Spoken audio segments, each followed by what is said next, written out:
The station called Orioles Prime hung in the black of space like a silver coin spinning in the dark, and inside its walls more than 300 cadets from 34 different species stood in a hall so vast that the ceiling vanished into shadow above them.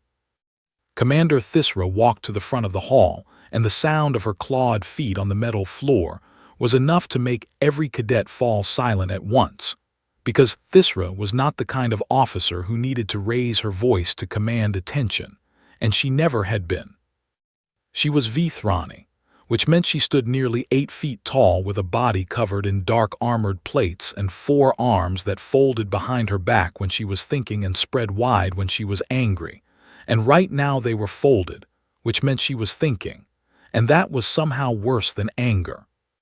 "You have trained for 11 months, she said, and her voice carried across the hall without effort. "You have been tested in combat simulations and survival drills and navigation and field medicine, and every other skill the Galactic Union believes a soldier needs, but none of that matters today." She paused and let the silence do its work. "Today you face the crucible." A ripple of unease moved through the cadets like wind through tall grass, and Jax Marin felt it too, standing near the back of the formation between a Cathari cadet, whose folded wings kept brushing his shoulder, and a massive Drasari whose tail swayed slowly back and forth with what Jax had learned to recognize as nervousness. Jax was human, and he was the only human in the entire class, which was not unusual because humans had only been part of the Galactic Union for 12 years, and most species still did not know what to make of them. And Jax had gotten used to the starring and the questions, and the way other cadets sometimes watched him like he was a puzzle they could not quite solve. He was not tall by human standards, and certainly not tall by the standards of this hall where some cadets reached 10 feet or more, and he was not particularly strong or fast or gifted in any single area that would make him stand out. But he had made it through 11 months of training without washing out, and that was something. Commander Thisra gestured behind her, and the wall of the hall split apart to reveal a chamber that glowed with a pale blue light, and inside that chamber sat a machine. It was old, older than the Union itself, built by a civilization called the Voranthi who had vanished so long ago that no one remembered what they looked like, and the machine they had left behind was called the Voranthos Array, and it did one thing and it did it perfectly. It read fear. "The Voranthos Array," Thisra said, "does not care about your training, it does not care about your rank or your species or your personal history. It reaches into the deepest part of your mind, past everything you have built on top of it, and it finds the thing you are most afraid of, and then it shows it to everyone in this room." She let that settle in. "This is not a punishment," she continued.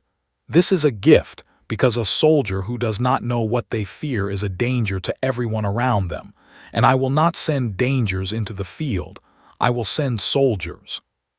Jax looked at the machine through the open wall, and it looked back at him, or at least that was what it felt like, because the array was covered in thousands of tiny crystalline nodes that caught the light and reflected it in ways that made the whole device seem alive and watching. The cadet beside him, the Cathari with the folded wings, leaned over slightly and whispered, "Are you afraid?" And Jax recognized her as Mavari, the one who had helped him during zero-gravity training when he had drifted into a wall and could not find his bearings. "Yes," Jax said, because there was no point in lying about something the machine was going to prove in a few minutes anyway. Mavari made a sound that was the Cathari version of a nervous laugh, a quick flutter of the small feathers along her neck, and said, "Good, I thought it was just me." On the other side of the formation Jax could see Sorvek, the Drasari cadet who had topped the combat rankings every single month since training began, and Sorvek stood with his arms crossed and his jaw set in what was supposed to look like confidence, but his tail was still swaying, and that told the real story. There was also Illith, an Urani cadet whose body was made of living crystal that shifted colors with her emotions, and right now she was cycling through shades of gray and pale violet which Jax had learned, meant she was anxious, and her faceted eyes kept darting toward the machine and then away again. "The process is simple," Thisra said. "You will step into the array one at a time, the machine will scan you, and your fear profile will be displayed on the central projection system for the hall to see. There is no way to hide what the machine finds. There is no way to trick it, and there is no way to prepare for it. You simply stand there and let it see you." She clicked her mandibles together once, which was the Vithrani equivalent of a grim smile. "I have watched 9 classes go through the crucible," she said. "I have seen cadets who could bend steel cry like hatchlings when the machine showed them what lived in the dark corners of their minds, and I have seen cadets who seemed weak discover that their fears were smaller than they thought. The machine does not judge. It only reveals. What you do with that knowledge is up to you." A technician at the side of the chamber raised one of his 3 hands to signal that the array was ready, and Thisra nodded. "We will go in alphabetical order by species designation," she said. "First cadet, step forward." The hall was so quiet that Jax could hear the hum of the station's life support systems in the walls, a low, steady sound that was always there but usually hidden under the noise of daily life. And now, it filled the silence like a heartbeat. The first cadet walked toward the machine, a tall amphibious Belvari whose skin was slick with moisture and whose wide eyes blinked sideways as they approached the glowing chamber. And Jax watched them step inside and heard the machine begin to hum louder, and the crystalline nodes on its surface began to pulse with light. Jax took a slow breath and held it for a moment and then let it out. He had been afraid before, many times, more times than he could count if he was being honest about it. And he knew he would be afraid again when his turn came. And he knew that whatever the machine found inside him would be put on display for 300 cadets and a dozen officers to see. But that was later. Right now he just stood in formation and watched and waited, and listened to the hum of the machine as it reached into the mind of the first cadet and began to pull their deepest terror into the light.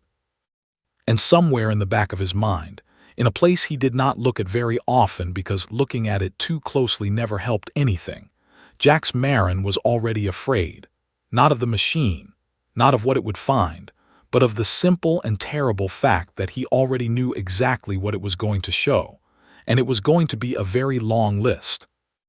The Belvari cadet stood inside the array, and the machine sang to life around them, and the crystalline nodes pulsed in waves of pale blue that rolled across the surface of the device like ripples in water. And then the central projection system activated, and a holographic chart bloomed into the air above the hall for everyone to see. The chart was simple and clean, a single branching structure that showed 1 primary fear at the top and 2 smaller secondary fears beneath it. And the primary fear read desiccation in glowing letters, which made perfect sense because the Belvari were amphibious, and their greatest biological terror was the loss of moisture, the slow drying of their skin, and the cracking of their membranes until thought itself became impossible. The Belvari cadets shuddered once inside the machine and then stepped out, and their skin had gone pale but they held their head up, and Commander Thisra gave them a short nod that said, "You are seen, and you are not less for what was shown." The next cadet entered, and the next and the next. Each time the machine hummed, and each time a chart appeared, and each time the hall watched in silence as someone's deepest fear was laid bare. And Jack stood in formation and watched all of it and learned things about his classmates that 11 months of training had never revealed. A Grenthali cadet whose 4 legs locked rigid when the chart displayed parasitic infestation, because the Grenthali had evolved on a world where tiny organisms burrowed into their joints and ate them from the inside. And even 10,000 years of civilization had not erased that primal horror from their biology. A pair of Thessi cadets, the hive-linked twins who always moved in perfect unison, whose chart showed severance, the terror of losing connection to each other and becoming singular minds adrift without the constant warmth of their shared consciousness. Then Sorvik was called.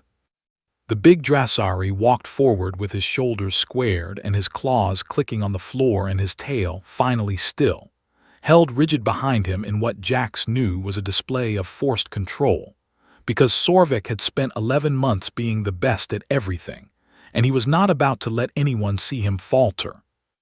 He stepped into the array, and the machine hummed and the chart appeared. Isolation.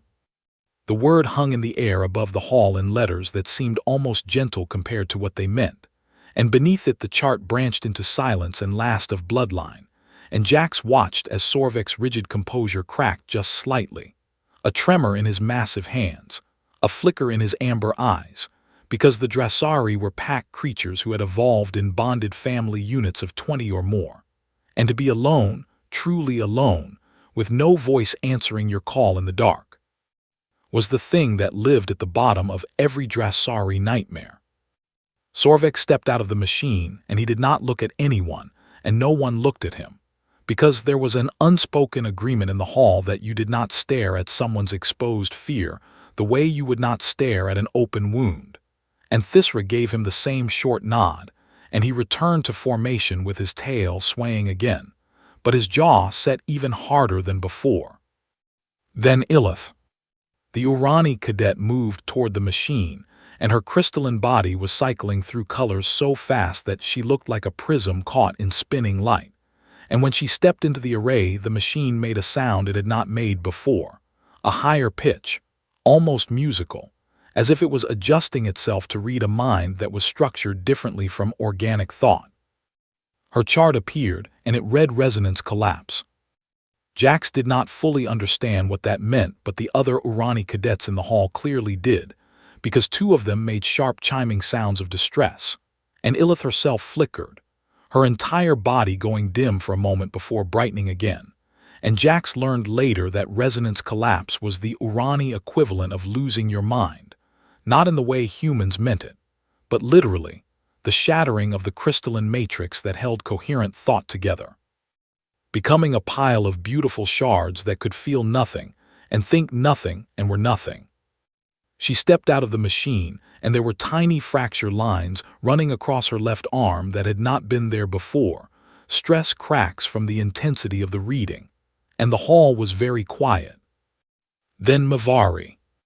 Jax watched his friend walk toward the array with her wings pulled tight against her back, and she was small for a Cathari, barely 6 feet tall, with feathers that were usually a bright copper color but had gone dull with anxiety, and she stepped into the machine and closed her eyes. Her chart read GROUNDDNESS, and beneath it confinement and inability to fly.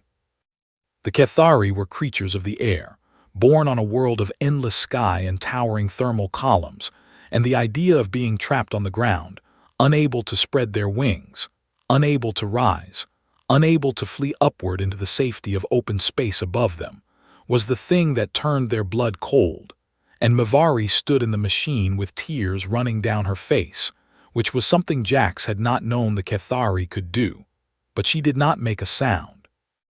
And when she stepped out, she walked back to her place in formation and stood beside Jax, and he felt her wing brush his shoulder, and this time he knew it was not an accident. Cadet after cadet after cadet.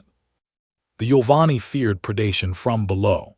The Osik feared loss of shell integrity. The Vren feared memory dissolution. The Kalisi feared thermal death.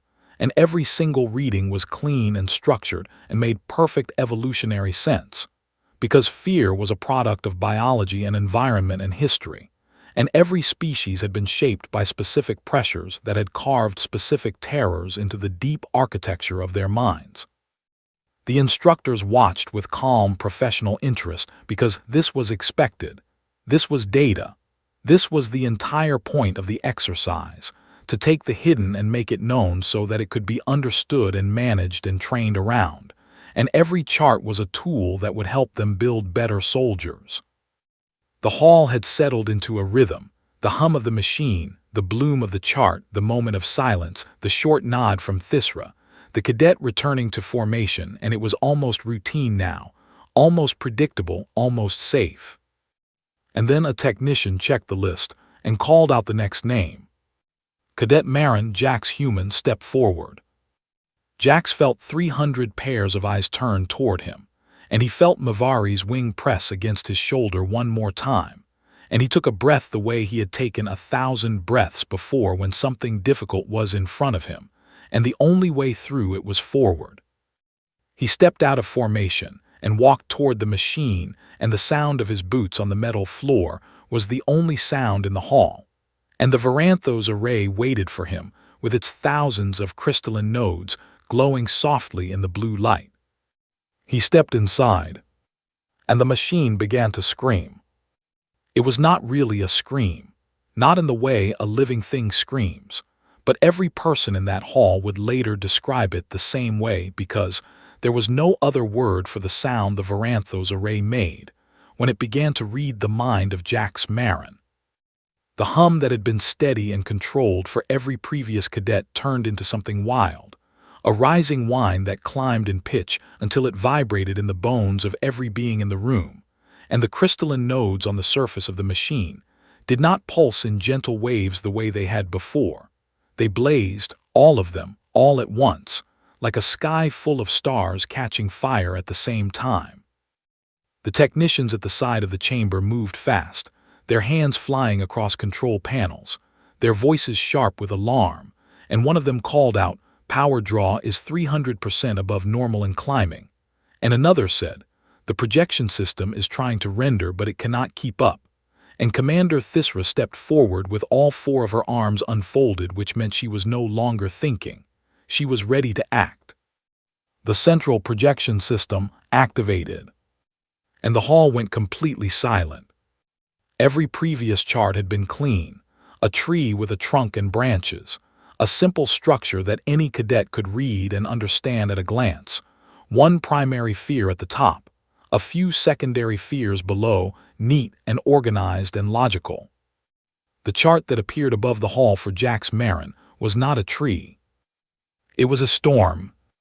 The holographic display erupted with data, not one fear, not 5, not 10, but dozens, and then dozens more, and then more after that, cascading across the projection space in every direction like a living thing that was growing faster than the eye could follow. And the labels appeared so quickly that they overlapped and tangled and stacked on top of each other in layers that made the air above the hall look like it was filled with burning words. Death appeared at the center, and then, immediately beside it appeared immortality. And the cadets who could read fast enough to catch the contradiction looked at each other in confusion, because how could someone fear both dying and never dying at the same time? But the chart was not done. It was not even close to done. Isolation appeared, and right next to it being perceived, the fear of being completely alone and the fear of being seen by others, living side by side in the same mind like two animals in the same cave. Darkness, and then the things he might do in darkness. Failure and then success, and the weight of expectation that follows it. Losing the people he loves, and then becoming someone the people he loves would not recognize. Insignificance, the terror of being small and meaningless in a universe that did not care, and then right beside it significance, the terror of mattering, of being responsible, of carrying weight that could not be set down. The chart kept growing. Fire and water and HEIGHTS and DEPTHS and disease and madness, and the void of space, and the crawling things beneath the earth and DROWNING, and burning and falling, and being buried in suffocation and starvation, and the sound of something following in the dark, and the silence when the following stops. And then the fears became stranger, deeper, more abstract. Fears that were not about physical danger, but about the nature of existence itself. The possibility that nothing means anything, and the possibility that everything means something and he is not equal to it. The fear that time is running out, and the fear that time will go on without HIM. The fear of being forgotten, and the fear of being REMEMBRED wrong. The fear of CAUSNG harm to those he is trying to protect. The holographic display was full now, completely full, every inch of projection space packed with overlapping text and branching connections, and color-coded severity markers that had turned solid red across the board. And the machine was still going, still digging, still finding more.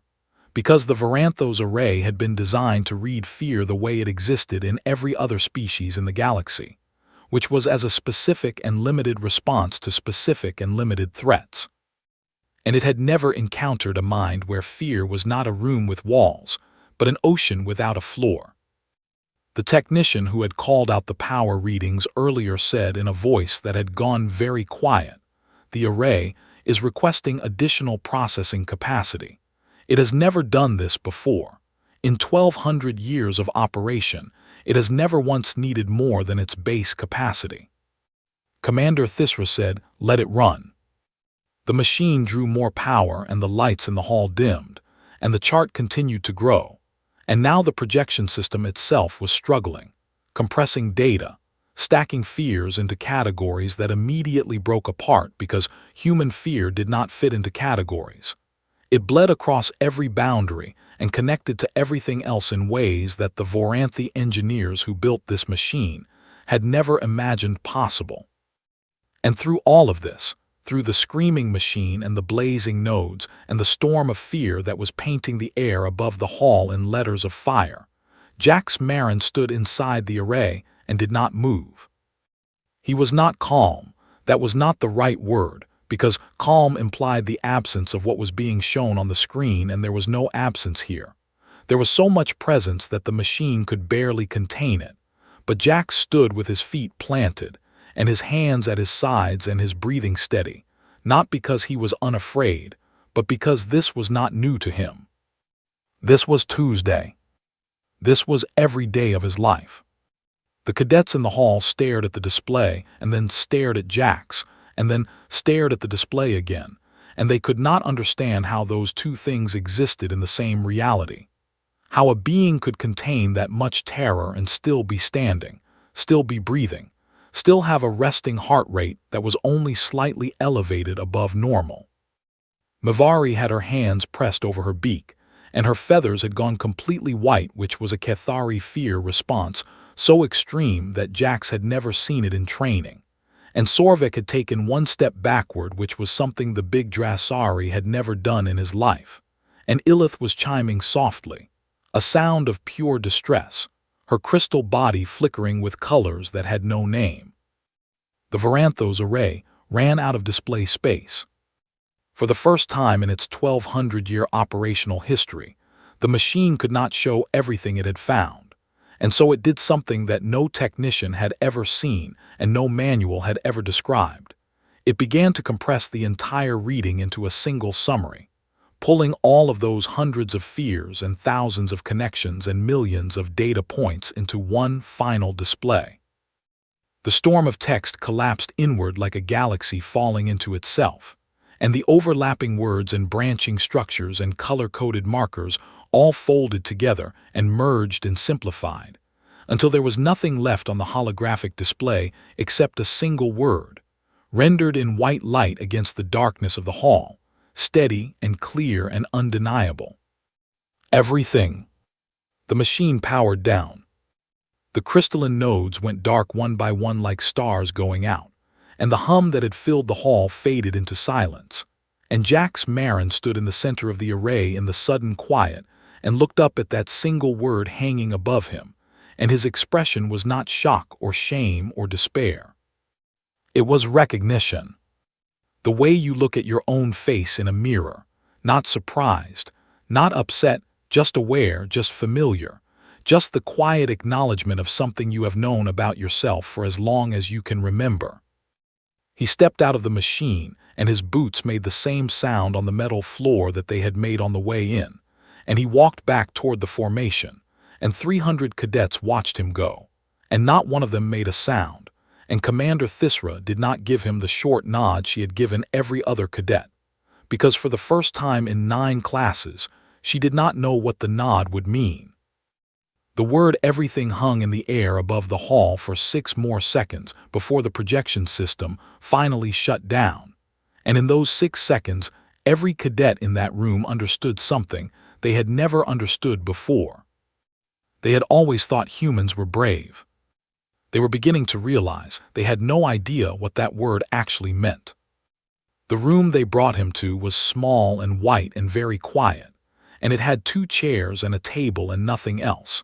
And Jack sat in one of the chairs and waited because he had been a cadet long enough to know that when a commander told you to follow them to a private room, it was not a request. Commander Thisra came in first, and she did not sit down. She stood against the wall with her 4 arms folded, and her dark eyes fixed on Jack's with an expression he could not read.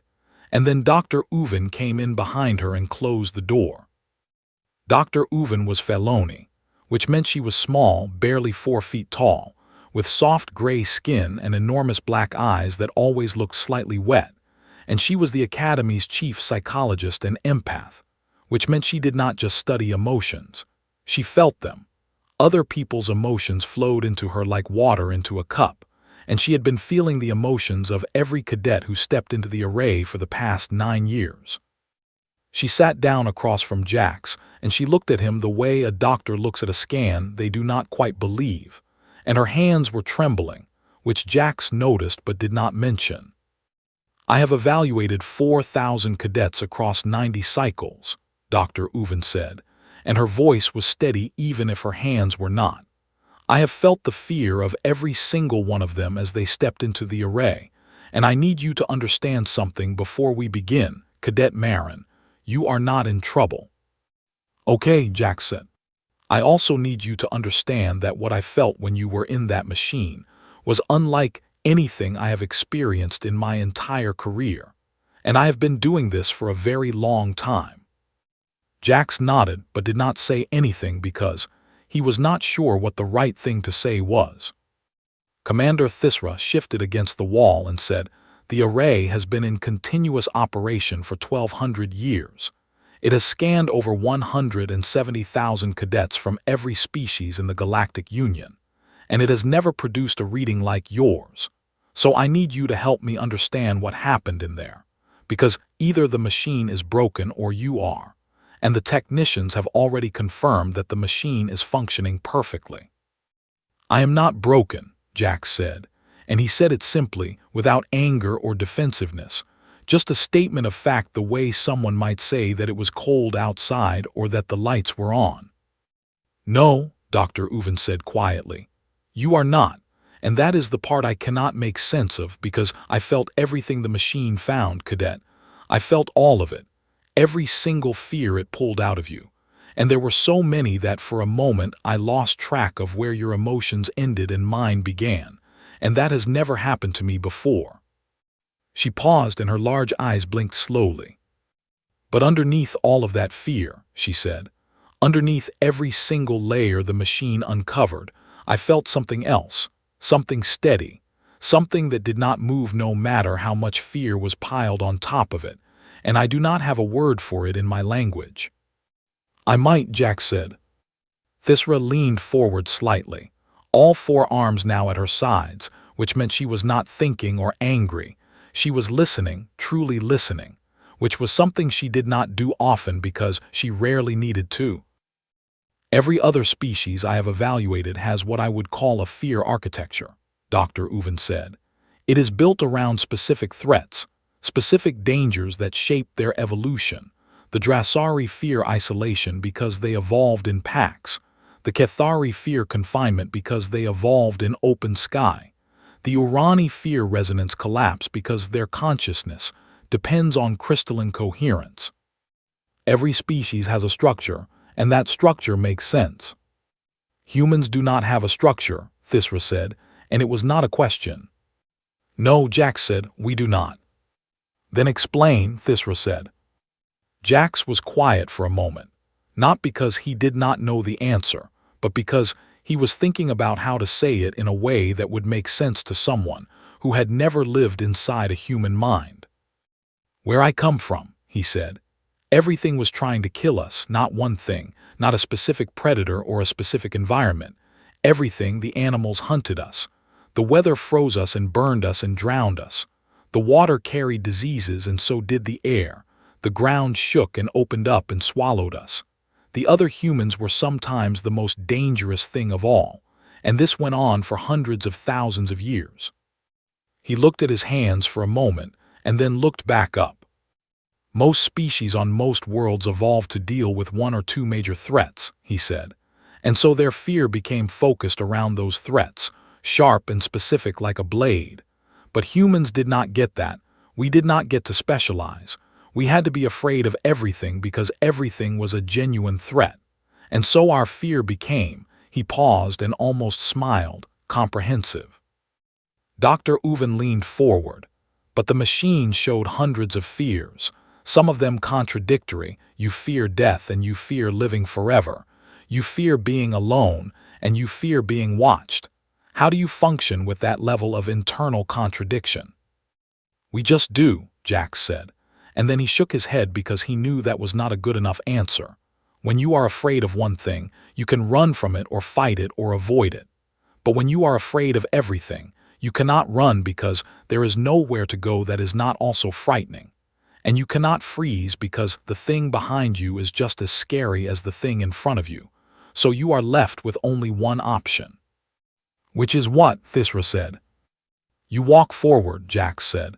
You pick a direction and you walk, not because the fear goes away, it never goes away, but because standing still is just another kind of frightening, and at least if you are moving you are choosing which fear to face. And that choice, that tiny little choice, is the only freedom you have. The room was very quiet. Dr. Uven said, the thing I felt underneath all the fear, the steady thing that did not move was that the choice. We call it different things, Jax said. Courage, will, stubbornness, stupidity, depending on who you ask. But yes, it is the choice. Every human makes it every single day. We wake up and the world is full of things that could kill us or hurt us or break us in ways we cannot fix. And we get up anyway, not because we are not afraid. We are afraid. We are always afraid, but because the alternative is to lie in the dark and never move again, and that is its own kind of dying. Commander Thisra was very still, all four arms motionless, her dark eyes fixed on the human cadet sitting in front of her, and she was reassessing everything she thought she knew about this species, not because the information was new, but because she was only now understanding what it actually meant. Every other species in this academy, she said slowly, carries fear like a wound, a specific injury in a specific place that can be treated and managed and trained around. But you carry fear like gravity. It is everywhere, it touches everything, and you have simply learned to stand up under it. Yes, Jax said. Dr. Uven asked, does it ever get easier? Jax thought about that for a moment, and it was clear that he was giving the question real consideration, and not just reaching for a comfortable answer. No, he said. It does not get easier, you just get better at walking. Dr. Uven sat back in her chair and closed her enormous eyes, and Jax could see that she was processing what she had felt and heard. And when she opened her eyes again, she looked at Commander Thisra and said, he is fit for duty, more than fit. The fear is not a flaw in his system, Commander. It is the system. It is the engine that drives everything he does. Every act of courage this species has ever committed was not performed in the absence of fear, but directly in the teeth of it. And that changes everything I thought I understood about human psychology. Thisra looked at Jax for a long time. The machine read you perfectly, she said. It showed everything you fear, which is everything. And yet here you sit in a small room with two aliens you barely know, discussing the contents of your deepest mind, and your heart rate has not changed since you sat down. It is not that I am not afraid right now, Jax said. I am. I am afraid you are going to wash me out. I am afraid my classmates will look at me differently. I am afraid of what it means that a 1,200-year-old machine could not contain everything that scares me. But none of that changes what I am going to do next, which is stand up and walk out of this room and go to whatever comes after, because that is what humans do. That is all we have ever done. Thisra unfolded one arm and reached across the distance between them and placed a single clawed hand on the table in front of Jax, which was a Vithrani gesture of deep respect that she had not offered to any cadet in 5 years. "Full marks," she said. "Return to your barracks, Cadet Marin." Jack stood up and walked to the door and opened it, and paused for just a moment with his hand on the frame. "Commander," he said without turning around. "Yes." The thing Dr. Uven felt underneath the fear, the steady thing. "Yes. On Earth, we have a word for a person who is afraid of everything, and does it anyway." "What word?"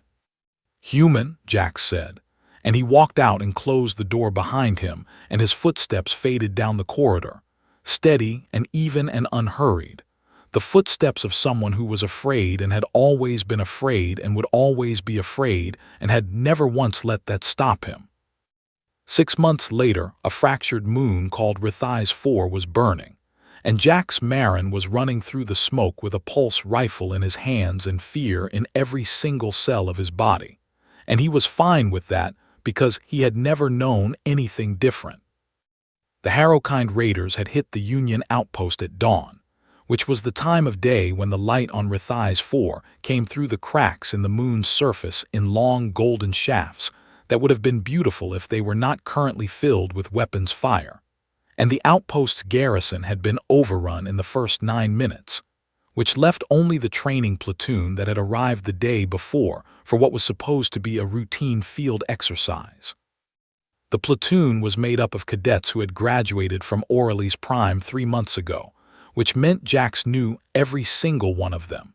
And right now, every single one of them was in trouble. Communications were jammed. The extraction shuttle had been destroyed on the landing pad, and the Harrowkind were pushing inward from 3 directions with the kind of focused aggression that suggested they did not plan to take prisoners, and the platoon was falling apart, not because they were bad soldiers, but because the Harrowkind were exploiting exactly the things the Varanthos array had revealed. Sorvik was cut off. The big Drasari had been separated from the rest of the platoon when the Harrowkind collapsed a section of corridor between him and the main group, and Jax could hear him on the short-range comm channel that was still functioning, and Sorvik's voice was wrong. It was tight and sharp and rising in pitch in a way that had nothing to do with the enemy fire, and everything to do with the word that had appeared on his chart 6 months ago. Isolation. Sorvik was alone in a dark corridor with no way to reach his pack, and his evolutionary programming was telling him that alone meant dead, that silence meant abandoned, that the absence of other voices meant he was the last of his line, and his training was fighting his biology, and his biology was winning. Mivari was trapped. A support beam had come down during the initial bombardment and pinned her wings against the floor of the operations center, and she was alive and uninjured except for the wings. But uninjured did not matter because she could not move and she could not fly, and the walls were closing in around her in a way that Jax knew was not real but was absolutely real to her, and she was making sounds that he had never heard a Cathari make. High keening cries that were not words, but were saying help me, help me, help me in a language older than speech. Illith was cracking. The Urani was in the northwest corridor, and the Harrowkind were using sonic grenades, weapons that exploded in waves of concentrated sound, and each detonation sent vibrations through Illith's crystalline body that were slowly destabilizing her matrix. And Jax could see through the smoke that she was flickering, her colors going wrong, her movements becoming disjointed, and he knew that if one more grenade went off close to her, she would shatter, not die in the way organic beings died, but come apart into pieces that could feel nothing and think nothing forever. The platoon's lieutenant, a Vithrani named Korath, was shouting orders, but the orders were not landing because every soldier in the platoon was fighting 2 battles at once, the one in front of them and the one inside them, and the one inside them was older and louder and harder to ignore. Jax was afraid. He was afraid of the Harrowkind and their weapons. He was afraid of the smoke and the fire and the collapsing structure. He was afraid that his friends were going to die. He was afraid that he was going to die. He was afraid that he would make the wrong choice and it would cost someone their life. He was afraid of the dark corridors and the sounds in the walls and the way the fractured moon groaned beneath them, as if the ground itself might split open at any moment. He was afraid of everything, the way he had always been afraid of everything, the way the machine had shown and the whole academy had seen, and the fear was not small and it was not quiet. It was enormous and loud, and it filled every part of him like water filling a lung. And it did not matter. It did not matter because Jax Marin had been afraid every single day of his entire life, and he had gotten out of bed every single morning anyway. And this was not different. This was just louder, and he had been practicing for this moment since he was a child lying in the dark in his bedroom on Earth listening to sounds he could not identify and choosing to close his eyes and sleep anyway. He moved. He moved toward Mavari first because she was closest, and because the sound of her cries was cutting through the noise of battle like a blade, and he reached her and dropped to his knees beside the fallen beam, and he was not strong enough to lift it alone, but he did not need to lift it alone. He jammed his rifle under the beam and used it as a lever, and threw his entire body weight against it, and the beam shifted just enough for Mavari to pull her wings free. She was gasping and her feathers were white with terror, and she looked at him with wide golden eyes and said, "I cannot fly, Jax. My wings are bruised and I cannot fly." And the panic in her voice was so raw that it was almost physical. "You do not need to fly," Jax said, and his voice was steady not because he was not afraid but because he had decades of practice at speaking through fear. "You need to run, your legs work. I know the sky is not here right now, but I am. Stay with me." She stared at him for 1 second and then she nodded, and she got up and she ran beside him. He reached the collapsed corridor next and Sorvek was on the other side, and Jax could hear him through the rubble, breathing hard, the ragged breathing of a Drasari whose pack instincts were telling him he was going to die alone in the dark. "Sorvek," Jax said through the debris, "I am here, you are not alone, I need you to listen to my voice and follow it." "I cannot get through," Sorvek said, and his voice cracked in a way that would have been unthinkable 6 months ago when he was the top-ranked combat cadet in the class. "Then go around. There is a maintenance shaft 40 meters behind you. It connects to the central corridor. I know because I memorized the station layout during the briefing because I was afraid something exactly like this might happen, and that fear just saved your life, so move."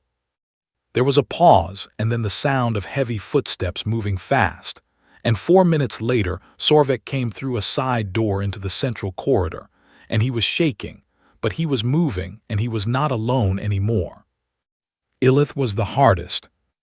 The Urani was in the northwest corridor, and the sonic grenades were still falling, and she was barely coherent, her crystalline body riddled with fracture lines, her voice a broken chime that kept repeating the same phrase over and over in the Urani language.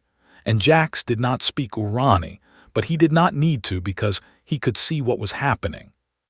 He pulled the thermal tape from his field kit, and he wrapped it around the worst of the fracture lines the way the field manual said to stabilize a cracked viewplate, which was not even close to the same thing, but was the best idea he had, and the tape held, and Illith's flickering steadied, and her colors came back slowly like dawn arriving after a very long night.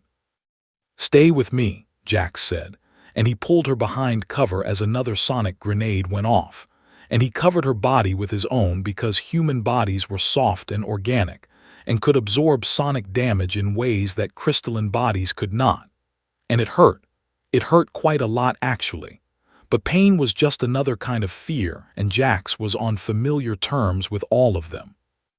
He gathered them together, Mavari and Sorvek and Illith and 11 other cadets who were scattered and scared and fighting their own biology as much as the enemy. And he did not give speeches or grand, inspiring words because there was no time and because the truth was more useful than inspiration. "I am afraid," he told them. "I am afraid of everything that is happening right now and several things that are not happening yet but probably will. And I am going to walk toward the east corridor and take the fight to the Harrowkind anyway, and anyone who wants to come with me can come. They all came. Every single one of them. Later, after the Harrowkind had been driven back, after the emergency signal had finally reached a Union patrol ship, after the wounded had been treated and the dead had been counted, and the fractured moon called Rithais 4 had stopped burning, Lieutenant Korath filed his report, and in it he wrote that Cadet Marin had demonstrated exceptional leadership under fire. And that was true, but it was not the whole truth. The whole truth was that Jax Marin had walked into the worst day of his platoon's life carrying more fear than any of them could imagine, and he had used it, not fought it, not suppressed it, not overcome it, but used it the way a sailor uses the wind, as a force that was always there and could not be stopped but could be turned toward wherever you needed to go. 8 months after the Battle of Rithais 4, Commander Thisra sat at her desk on Aurelis Prime and opened the operating manual for the Varanthos array, a document that had not been amended in over 1,000 years, and she added a new entry. It read, "In the event of a human subject, the machine is functioning correctly and the reading is not an error. Classify under special category resolved paradox. Subject demonstrates full-spectrum fear response with no corresponding behavioral inhibition. Recommended evaluation method is observation of field performance rather than chart analysis, as fear in this species does not function as a vulnerability or a limitation, but as a foundational operating system upon which all other capabilities are built. The human does not act without fear. The human acts because of it, through it, and in spite of it simultaneously, and this is not courage as we have previously defined the term. This is something else entirely, something the Voranthi who built this machine never encountered, something that has no name in any language of the Galactic Union, but which the humans themselves in their typical fashion have given the simplest possible name. They call it being human."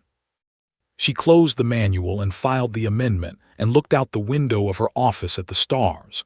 And somewhere out there Jax Marin was on a ship heading toward his next assignment, afraid of the vacuum and the dark and the distance and the 1,000 other things that lived in the corners of his mind. And walking forward anyway.